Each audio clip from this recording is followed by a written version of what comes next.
Norimberský proces. Vítame vás na mojom kanáli.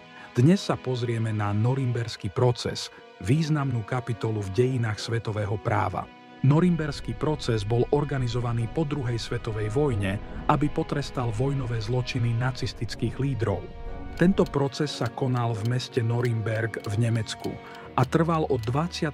novembra 1945 do 1. októbra 1946. Bolo to prvýkrát, čo sa Medzinárodný súd pokúsil vykonať spravodlivosť voči vojnovým zločincom.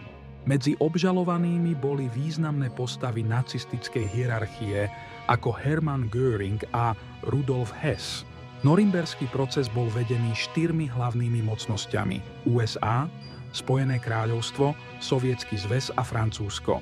Proces sa zaoberal zločinmi proti mieru, vojnovými zločinmi a zločinmi proti ľudskosti. Dôkazy predložené na súde zahŕňali písomné dokumenty, svedectvá preživších a filmové záznamy. Cieľom procesu bolo nielen potrestať vinníkov, ale aj stanoviť precedens pre medzinárodné právo. Mnohí obžalovaní boli odsúdení na trest smrti alebo dlhé roky väzenia.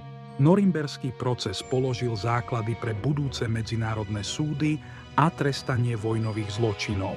Ďakujem, že ste sa pridali k našej diskusii o tomto dôležitom historickom momente.